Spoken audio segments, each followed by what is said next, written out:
আসসালামু আলাইকুম। দেশ ও দেশের বাইরে যে যেখান থেকে আমার এই ভিডিওটা দেখছেন সবাইকে জানাই আন্তরিক অভিনন্দন।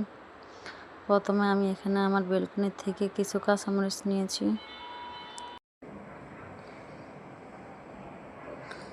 এই যে দেখুন বন্ধুরা, আমার বেলকনিতে মরিচ গাছটা কত সুন্দর মরিচ ধরেছে। এখানে আমি কিছু টমেটো, কাঁচামরিচ, পেঁয়াজ নিয়েছি। এখন সবগুলোকে কেটে নিয়েছি। দেখুন কেটে নেওয়া হয়ে গেছে। এখন একটা কড়াইতে আমি কিছু পেঁয়াজ দিয়ে দিয়েছি।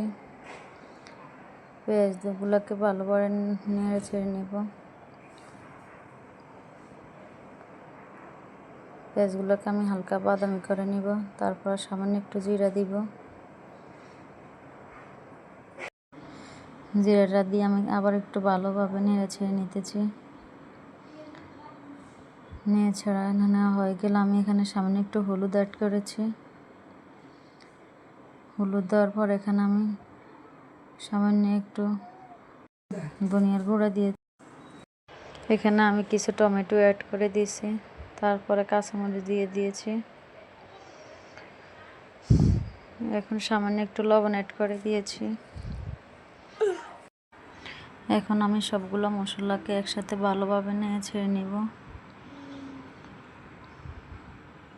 এই যে আমার মশলাগুলো সব ভালোভাবে নেড়ে ছেড়া হয়ে গেছে। মশলাগুলো হয়ে যাওয়ার পর আমি এখানে 2টা ডিম অ্যাড করে দিয়েছি। এখন ডিমের সাথে মশলাগুলোকে ভালোভাবে নেড়ে ছেড়ে নেব। এই যে দেখো বন্ধুরা, আমি ভালোভাবে নেড়ে ছেড়ে নিতেছি। কেউ ভিডিওটা স্কিপ করবো না, পুরো ভিডিওটা দেখবে, নাহলে তোমরা বুঝবে না এটা কি বানাইতেছি আমি। এই যে হয়ে গেছে আমার ডিমের শুকশুকা। এই রেসিপিটা দেশের মানুষ থেকে বিদেশি মানুষেরা বেশি চিনবে। এই যে বন্ধুরা, দেখতে দেখতে আমার ডিমের শুকশুকা হয়ে গেছে। এখন এটা আমি রুটি দিয়ে খাবো। তোমাদের যদি এই ভিডিওটা ভালো লেগে থাকে তাহলে লাইক, কমেন্ট দিয়ে, এবং যদি নতুন হয়ে থাকো তাহলে আমার চ্যানেলটাকে সাবস্ক্রাইব করে দিবে।